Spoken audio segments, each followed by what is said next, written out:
अस्सलाम वालेकुम, welcome back to my channel. कहीं जाइएगा मत, बहुत मज़े के खाने और बहुत मज़े की बातें हम लोग करेंगे आज। तो यहाँ पे मैंने सैंडविच बनाया है ब्रेकफास्ट के लिए और ब्राउन ब्रेड का है, साथ में चाय है और जो शानदार जो कि आपको नज़र आ रहा है एज यूजुअल मौसम चेंज हो रहा है और ये सब तो चलता है। ये मैंने देखे बैंगन लिए हैं और वेजिटेबल बनने लगी है, लेकिन बैंगन जितने खूबसूरत लग रहे हैं देखने में बिल्कुल भी नहीं अच्छे निकले, क्योंकि जब मैंने इन्हें काटना शुरू किया तो यकीन मानें कि ये इतने ख़राब। इसके बाद मैंने दूसरी वेजिटेबल मंगवाई जो कि गोभी थी,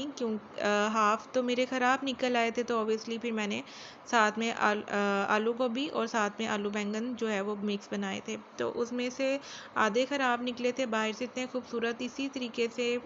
इंसानों का भी यही हाल है कि वो बाहर से बहुत खूबसूरत और बहुत अच्छे लगते हैं, लेकिन अंदर से जो है ना उनके दिल साफ़ नहीं होते। तो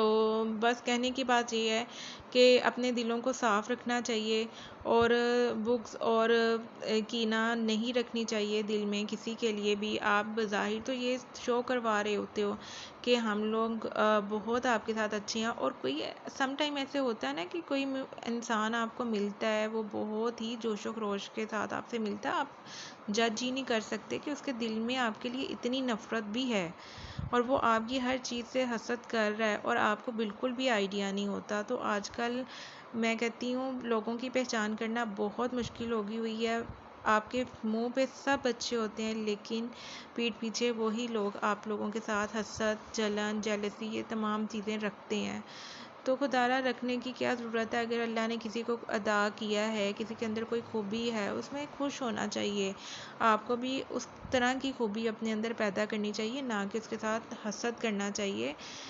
जो चीज़ हो सकता है आपके पास है वो उसके पास ना हो, तो हम लोग ये चीज़ें सोचते ही नहीं हैं कि हम लोग क्या कर रहे हैं।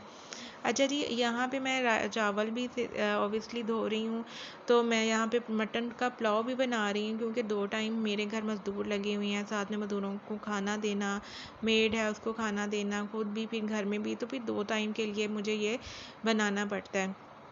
तो अल्लाह ताला बरकत खुद ही डाल देता है। ऑब्वियसली हमारे घर जो काम वालियाँ होती हैं उनका पहले हक होता है, तो ज़रूर जो ताज़ा खाना होता है ना, जो वो आप उसमें से लाजमी दिया करें।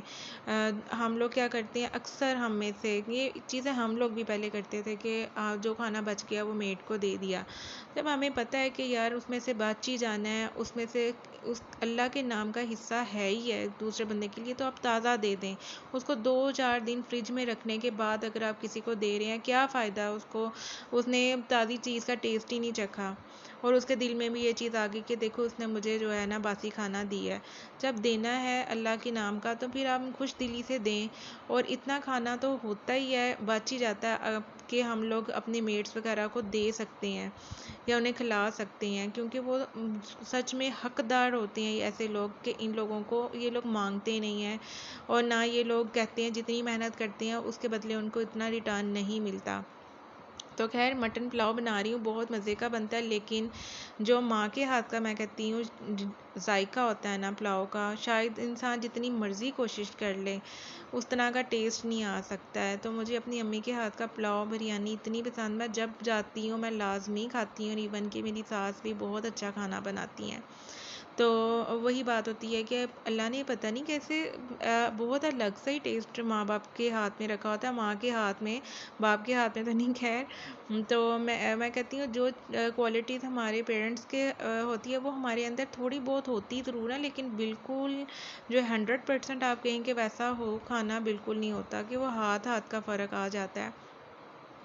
तो बस देखें जी, राइस अच्छे से मिक्स कर लेंगे, दम मैंने खोल लिया था, उसके बाद खाना वगैरह खाया, और साथ में ही क्योंकि नेक्स्ट डे मेरे किचन का काम होना था तो मैंने कड़ी भी बना ली थी कि मैं अब नेक्स्ट डे के लिए क्या बनाऊँ, तो मैंने एक दिन पहले ही उसको बना के रख लिया था। तो इस तरीके से 3 से 4 खाने आपको नज़र आएंगे इस ब्लॉग में, जो कि मैंने एक दिन के लिए नहीं बनाया था, वो फिर नेक्स्ट डे के लिए मुझे रेडी करके रखना था, कि जैसे ही मेरा किचन में से सारी चीज़ें तो मेरे पास एटलीस्ट खाना हो, मैं उसको जस्ट गर्म करूं और मैं रोटी मंगवा के वो सर्व कर सकूं, क्योंकि खाने के बगैर तो आप रह नहीं सकते हो, और बाज़ार का खाना जो है वो आप मंगवा भी लो तो वह वैसे ही बड़े बंदे के लिए तो वो चीज़ अच्छी नहीं होती है, डाइजेस्ट ही नहीं हो पाता है उनको। तो बस ये देखें कड़ी पकोड़ा भी बन गया था अल्हम्दुलिल्लाह, और इस तरह से पकोड़े भी मैंने निकालती चाहिए थी और हमने खाए भी थे। बस किचन हो गया था मेरा और उसको मैंने अच्छे से वॉश करवा लिया था इस तरीके से। अभी बहुत गंद इसको सेट करना है और सेट करने के बाद अल्हम्दुलिल्लाह मेरा किचन काफ़ी हद तक जो है ना वो क्लियर हो जाएगा। रात को मैंने फ्रूट चाट खाई थी, मतलब इसमें कोई मीठा नहीं था, बीन्स थे, आप इसे सैलड भी कह सकते हैं, इसमें आप वेजिटेबल्स भी डाल सकते हैं। आई होप आपको पसंद आएगा, सब्सक्राइब कीजिएगा।